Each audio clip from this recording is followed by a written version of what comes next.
Introduction. In today's fast-paced world, we often find ourselves overwhelmed with long to-do lists that seem impossible to complete. Companies too face complexities while serving multiple markets with diverse products. In such a chaotic environment, it is essential to identify what is truly important. The 80-20 principle is a simple yet powerful concept that can help us use our time more efficiently. This principle highlights the imbalance between effort and reward, which is universal and applicable in work and personal life. The principle has proven to help companies succeed by doing less and focusing on what truly matters. This book emphasizes the importance of adopting the right 80-20 mindset to increase happiness and satisfaction in personal relationships. By understanding this principle and applying it in our lives, we can prioritize essential tasks, achieve more with less effort, and improve our overall well-being. In conclusion, the 80-20 principle is a valuable tool to navigate the complexities of modern life. This book explains the principle in detail and provides practical guidance on how to apply it to our personal and professional lives. Chapter 1. In many cases, a small portion of the work input leads to a large share of the output results. This phenomenon is commonly referred to as the 80-20 principle, which states that roughly 80% of the output is produced by 20% of the input. The 80-20 principle can be observed in various settings, such as when we tend to accomplish most of our work right before a deadline. Similarly, businesses have found that 20% of their product range accounts for 80% of their profits, and a small minority of motorists causes the majority of accidents. This principle exists because not every cause has the same impact on results, with a minority of causes having a significant impact while the majority has a relatively small impact, resulting in an 80-20 split. However, it should be noted that the ratio may differ in reality, such as 70/30 or 99.9, 0.01. Although the 80-20 principle is a simplification, manifestations of it can be found in various settings, and it is valuable knowledge to understand. For instance, a study conducted in 1997 showed that only 1.3% of 300 movies generated 80% of ticket sales.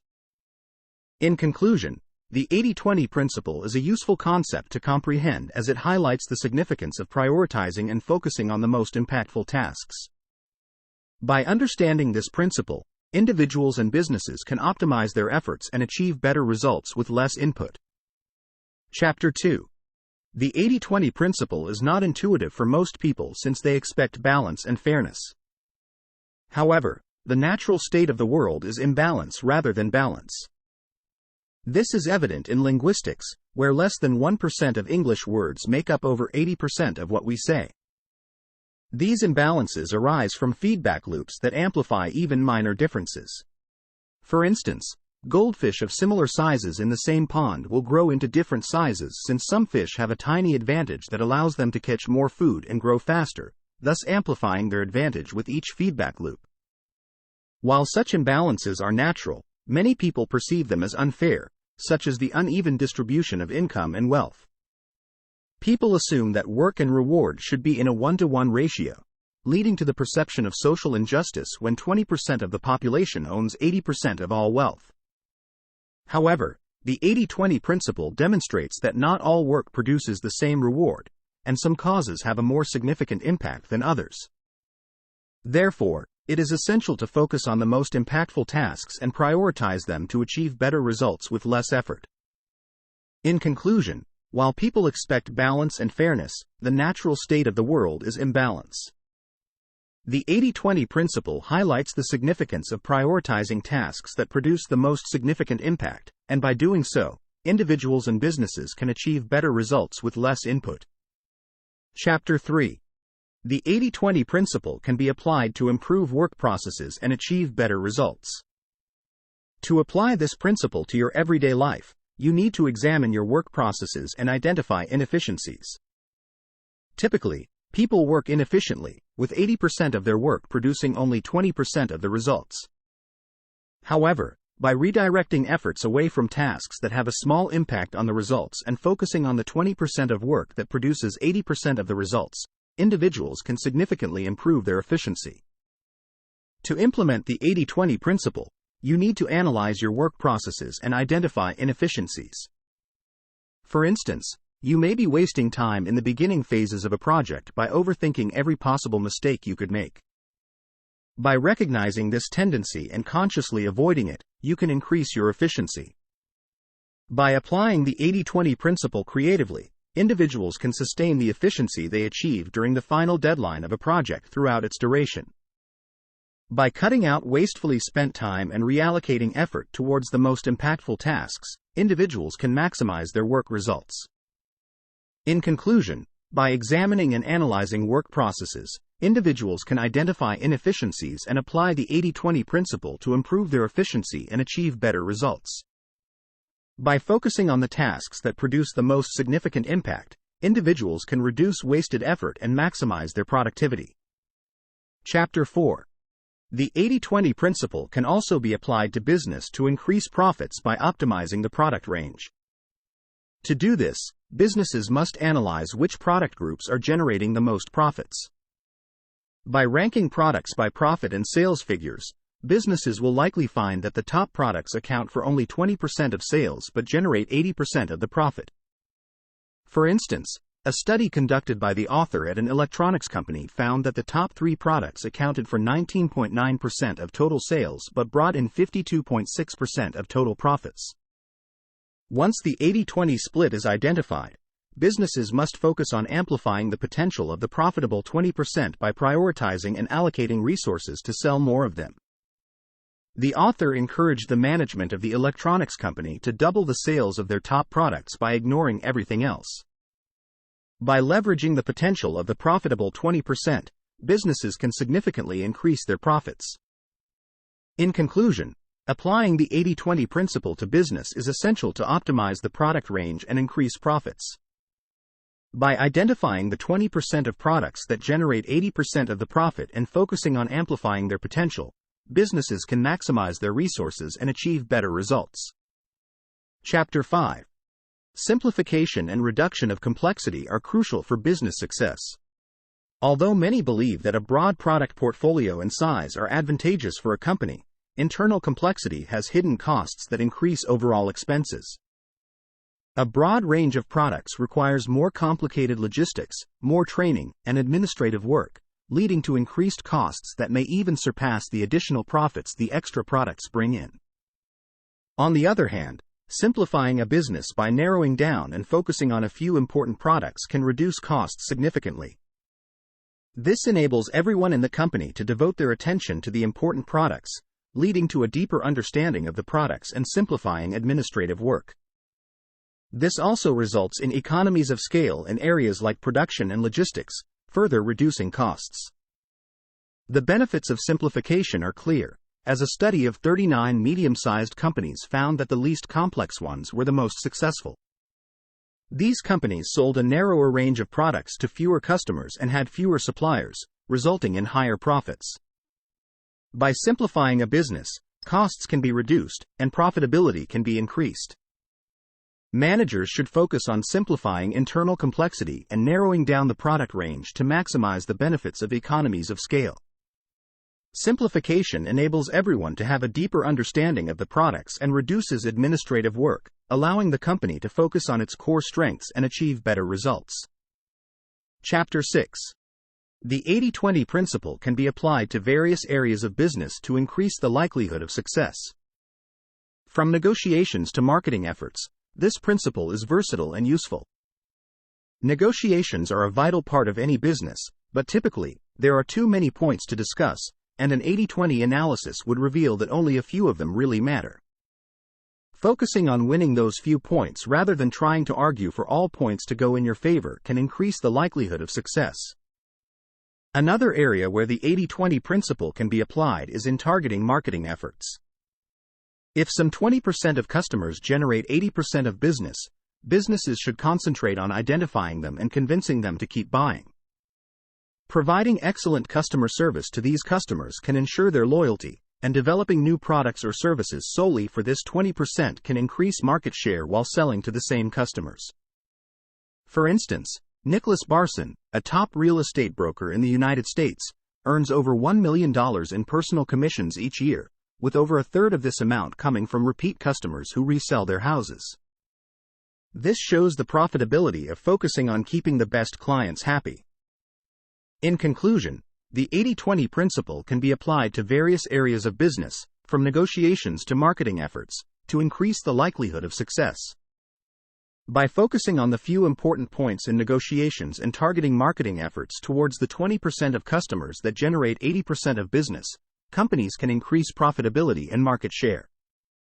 Providing excellent customer service and keeping the best clients happy are also profitable strategies. The 80-20 principle has near universal applications in any business and should be utilized to optimize results. Chapter 7. The 80-20 principle can be applied to daily life by changing the way we think. Conventional thinking assumes that all causes and inputs are equally important. However, 80-20 thinking acknowledges that not all relationships or inputs are equally valuable. For instance, some of our friendships are more important than others, and the relationships we have with them are more meaningful. While an 80-20 analysis would require data collection and analysis to identify the most important 20%, 80-20 thinking merely requires estimating them. By asking ourselves questions like, of the people in my life, who are the most important to me? How much quality time do I spend with them each week? We can identify the most important relationships. 80-20 thinking recommends focusing on the quality, not quantity, of the most valuable, meaningful 20% of relationships. This kind of thinking can be applied to many areas of life without the need for solid data. In conclusion, applying the 80-20 principle to daily life requires changing the way we think by acknowledging that not all relationships or inputs are equally valuable. By estimating the most important 20%, we can focus on quality over quantity and deepen the most valuable relationships. This kind of 80-20 thinking can be applied to various areas of life without the need for solid data. Chapter 8. The concept of time management, often promoted by self-help books, aims to increase productivity by fitting more tasks into a given period of time. However, the goal of time management can be a problem for most people, as they struggle to identify which of their tasks are the most important and often end up with overloaded schedules and longer working hours. An alternative to time management is 80-20 time management, also known as time revolution, which helps individuals focus on the 20% of their tasks that produce 80% of the achievement. This approach frees up time without degrading the impact of work. For instance, in his job at a consulting firm, the author found that his firm was more successful than others without any extra effort. His colleagues focused on the most important 20% of clients' issues and used the time saved to support clients in implementing recommendations. This approach helped them outstrip other consulting firms and increase their clients' profits. Instead of focusing on time management, individuals should identify the most important tasks and focus on them. By doing so, they can increase productivity without overloading their schedules and potentially suffering from burnout. In conclusion, focusing on the most important tasks rather than time management can help individuals achieve more without becoming overworked. 80-20 time management, or time revolution, helps individuals prioritize tasks and free up time without degrading the impact of work. By identifying the most important tasks and focusing on them, individuals can increase productivity and achieve better results. Chapter 9. The overall quality of life is often defined by one's level of happiness. However, many people spend a significant amount of time doing things that make them unhappy, such as having a job that makes them miserable. To achieve a better quality of life, individuals should identify the distribution of happiness and unhappiness in their lives and take action to make changes. The 80-20 principle can be applied to achieve a better quality of life. Individuals should identify the 20% of their lives that provide 80% of their happiness and vice versa. By defining the 80% of their lives that create little happiness, individuals can take action to reduce the time spent on those activities. For example, if a job makes someone unhappy, they can consider ways to change it, such as looking for a new job, redefining their existing job, or decreasing working hours. It is essential not to resign oneself to working at a job that makes them unhappy for the rest of their life. By cutting down on activities that make them unhappy, individuals can free up more time and energy to engage in activities that make them happy. They can identify the 20% of activities in their lives that produce 80% of their happiness and find ways to spend more time engaged in them. In conclusion, the 80-20 principle can be applied to achieve a better quality of life. Individuals should identify the distribution of happiness and unhappiness in their lives and take action to reduce the time spent on activities that make them unhappy. By focusing on activities that produce happiness, individuals can achieve an overall better quality of life. Conclusion. The main message of this book is that the 80-20 principle suggests that 20% of the input produces 80% of the output, implying that almost 80% of efforts are not spent efficiently. By refocusing efforts on the 20% that is producing the most results, individuals can significantly increase efficiency. This principle can be applied to various areas of life, including business, friends, and quality of life. For business owners, the book advises using the central concept of the 80-20 principle to improve their business. One suggestion is to analyze the current product range and concentrate all sales efforts on the most profitable 20% of products. By doing so, businesses can increase profitability and optimize results.